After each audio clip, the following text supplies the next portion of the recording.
Back with Bruce, Pro Wrestling Torch, BruceWorldSports.com, other .coms as well.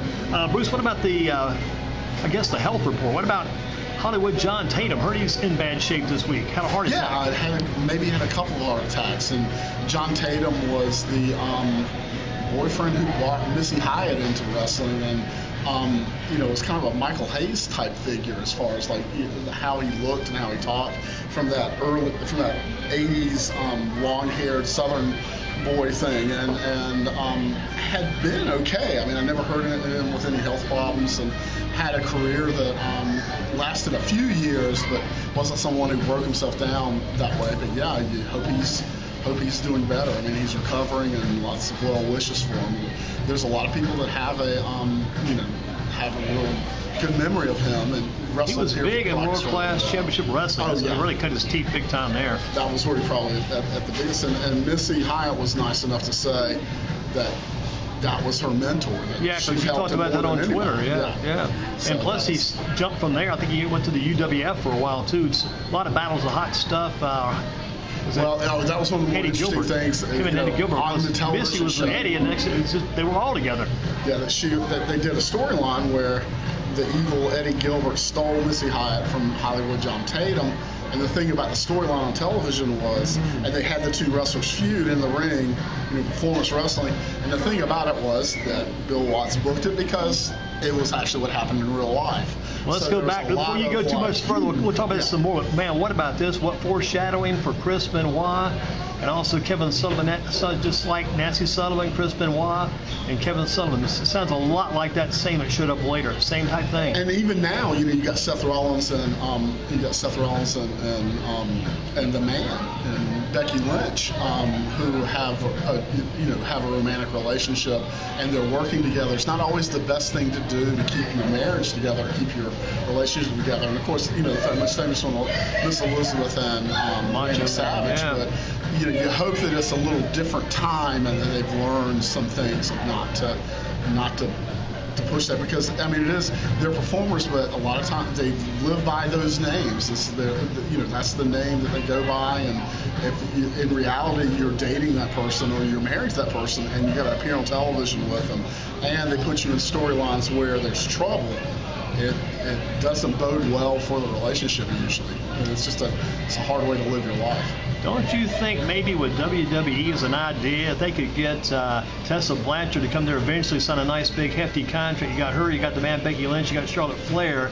You may do better in the long term, since women's sport is getting bigger, with women being the top billing at WWE. Maybe you still got to do your man forever, but that could really be a big plus if you had the most dominant women's division among all the wrestling federations, all the groups. I think a lot of people like you and like anybody that was watching the women win the world championship in soccer, thinking about that. And WWE, has expanded and had a women's evolution, and it's Ronda Rousey, the big women's sports star, worked for a year with WWE and was really good last year, but and stopped because she's looking to start a family, and that division, like WWE, is kind of running into some creative problems, but they've got that. They've built a lot of the base, and there's no reason it couldn't be there. And I think they do better with it based on more of attractive women athletes, the way the USA soccer team is,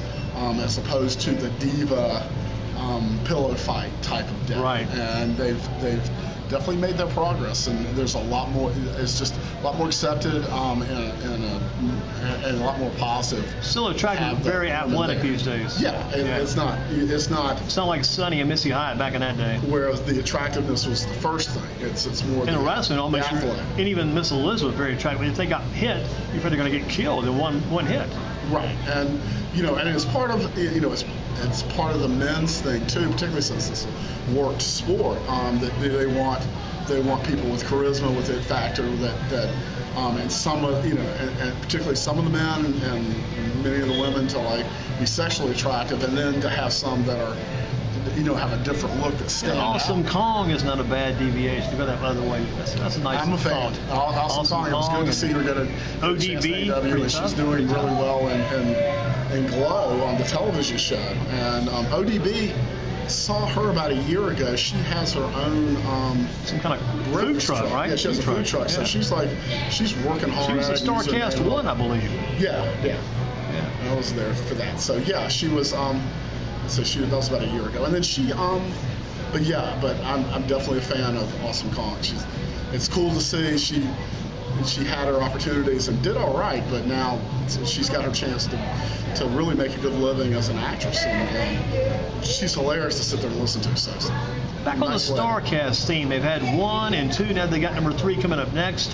What about I heard Booker T was going to be there, then now he's not going to be there, and they were saying because the WWE said we don't want our people still connected to us in any way to be there, involved in that. What about that association? The second StarCast. There was a lot more complications dealing with WWE for Conrad Thompson to get that, and so the third one, I think he's trying to keep it a little more simple, and I don't know that Booker T helped himself with that stuff, but yeah, I'm hoping I'm going to get to that one. You were at last year's in September, right? Yeah, in Chicago. I'm going to this one too. So yeah, I couldn't make the second one. So, but yeah, it's doing it with AEW, but you've got Conrad Thompson married to Ric Flair's daughter, and friends with good friends with a lot of people in WWE, and a guy who does business with a lot of people, and so WWE, it depends on whether this man's mad at him or likes him or whatever it is, and he'll get good news and bad news on the same day. Trying to deal with Conrad with all that. Yeah. Well, what about Ric Flair? Ric Flair, is he still under a WWE contract, Legends contract? His daughter's at WWE. How about him being at some of the StarCast AEW events? Is that not a conflict of interest with Vince? Because if Ric's under contract, Legends contract, and his daughter's still there, would he be worried about making an appearance and that rubbing somebody the wrong way? Yeah, he has to think of those things, but also you have to think of Ric Flair, and he's had financial difficulties recently, and so he's ADHD. He's out there 70 years old, spending it and making it and making cash fast and all that. So, he's going to be loyal to the one that pays him the most, and if he's thinking WWE is not using him very much, and someone comes across with an offer, he's loyal to that money. I mean, if he had not had his medical problem, he would have presented that belt at the AEW show, not Bret Hart. So is that already set that he was going to present the belt? Because that's what we heard. He was going to be the presenter, and had to change plans, bring Bret Hart, which turned out to be a pretty good move. That worked out pretty well. So, but still, I mean, there's a difference. Ric Flair, if you're, he's going to be. I think he's going to be at the Raleigh Comic Con, and so. He's in a cash business now. He'll take a picture with you. He's got his own website now. Ric Flair merchandise, plus Wendy's got her own website. Wendy Barlow, his wife, has her own site too. Ric Flair is the nature boy. So you catch up for lost time. It's closer to reality than it was at work in a lot of ways. But financially, not the most conservative person. What about Arn Anderson? Think Arn's still got a shot to become a backstage producer for AEW? I would think so. I haven't heard a lot about Arn. I mean, I think he made that appearance at StarCast and then had left WWE after all these years, and I would imagine he's enjoying his summer, but I haven't, and I know he's in people's minds. So if you want, whether they want to put him in a job in AEW and whether he wants to have that job or whether he wants to make appearances at WrestleCade, Winston-Salem and these kind of things, and just meet fans and do that cash business. We'll see, but Arn's got a lot to offer even at this point.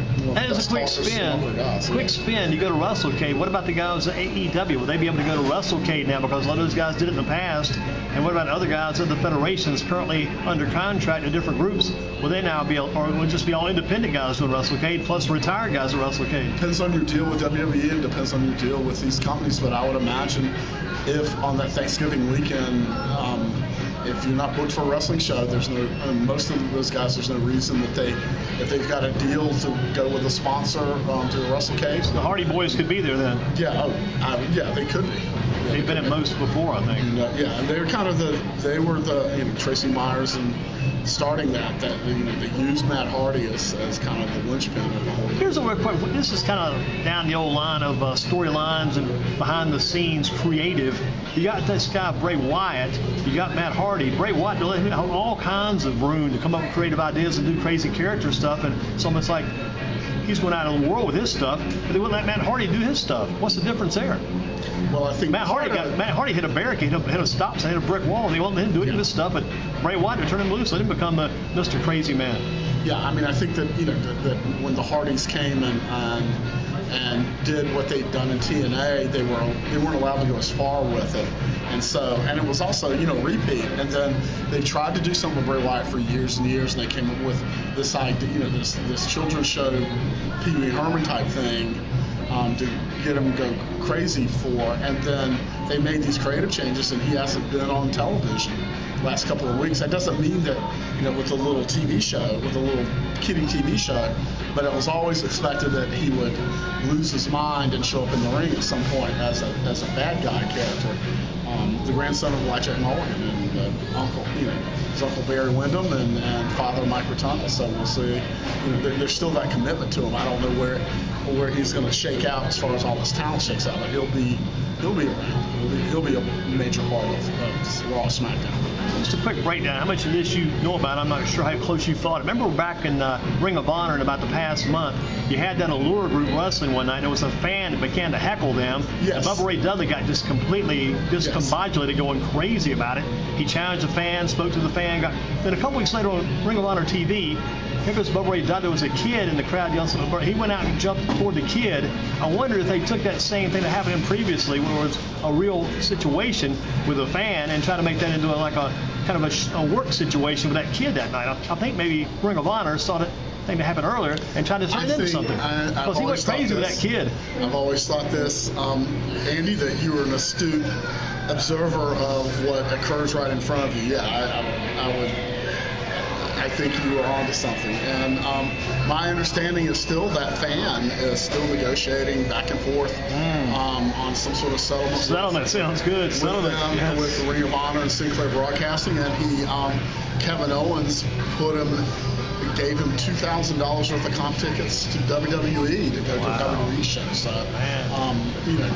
kind of playing there. I think that hopefully Sinclair Broadcasting and wrestling shows, if you're a small wrestling company, then sometimes your wrestlers are your security. But for something as big as Sinclair, they ought to have a policy where, okay, security does this, and they will kick you out for this. And, the story with the female wrestlers was that the fan was over the top, too far, and that's what upset Bubba. But probably Bubba would be better as a performer and not as the security. I don't think you take a fan backstage during the course of an event, take him back to the back office or back room. I don't think you do. That's not a good situation there. No. And wrestling had a tradition, in the 70s and the 60s and the 50s. Here down the street in Greensboro Coliseum, and the old days of wrestling. Yeah. That meet me at the Magic Market after the match. You meet him at the Magic Market after the match, or the police might drag you out of the crowd and put you in a back room, and then you get to, and I use the word talk advisedly, you get to talk to the wrestler that you were harassing so badly. But it's always a thing of, you're in a live crowd, there's a certain behavior that you should have. You don't get to, nobody gets to jump out of the ACC basketball tournament and grab the basketball. So, it's just using common sense in life will get you a long way. A lot of fans did meet at that convenience store across from Smith High School back in the day after the matches. That seemed to be kind of a drawing spot. Fans, a lot of wrestlers went by there. Store up here on High Point Road, too. Yep, sure did. Yeah, what about this? A Ring of Honor big match coming up in a couple of weeks. Matt Taven versus Jay Lethal. Will Jay Lethal become a 3-time champion of Ring of Honor? Do you think it's about time he gets that, or does Matt Taven maintain that belt and keep it? Matt Taven's done a pretty good job so far with it. He's got a certain arrogance about him that makes people really dislike him. That's a good thing for the company to draw from. And it was a move up for him. And so, he's, I wasn't that big a fan of the move, but I've heard good things and saying some. And Jay Lethal has been in that role and succeeded in that, so I expect you'll see like the good match, but I don't know that Jay Lethal that it'll go the way of Jay Lethal winning the title, unless there's all kinds of things that can happen, but I'd be surprised at that. Who are your favorites right now in Ring of Honor? Got 2 or 3 favorites you like right now? They're doing a good job. I know you like PCO, what he's doing. Yeah, I like the Villain Club. And Marty. What about Marty? Is he going to stay longer? I don't think when does that so, change? but I don't know. Any idea when that contract you would finally think comes it'd be up? coming up soon. Yeah, it'd be soon. So, but he's gone. You say he's gone to AEW. I don't know. I think it's kind of your fault, though. That's your fault. You kind of think that, but the Villain Enterprise thing has worked out pretty well. Our friend that just turned on the boys.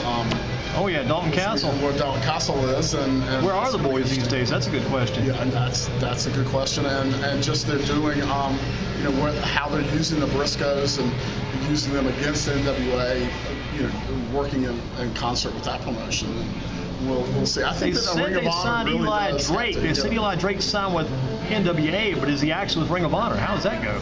Well, I mean, signing with NWA means that you get some freedom outside You're with of about the anybody events, then. and so you can work with, and already Ring of Honor is working with the NWA from time to time. So you would expect that Drake would get a chance to work some other places. I don't know that he's going to work Ring of Honor, but I wouldn't be surprised. They would like that he's had some national television exposures through TNA. Who are your favorites right now in WWE? 2 or 3 favorites that are doing really well there these days. WWE is crazy to watch right now. Like Cedric Alexander. Yeah, coming along. This is his weekend. Didn't he come in a mask recently or something like that? Yeah, he came in a mask and kind of a difficult situation, but he did. It was good to see he's a very good wrestler, like he is. Well, he and Caprice Coleman, Caprice was a good mentor to him when they were coming along back in Ring of Honor days. Caprice Coleman, a good wrestler too. WWE, you put me right there with Ricochet. You can,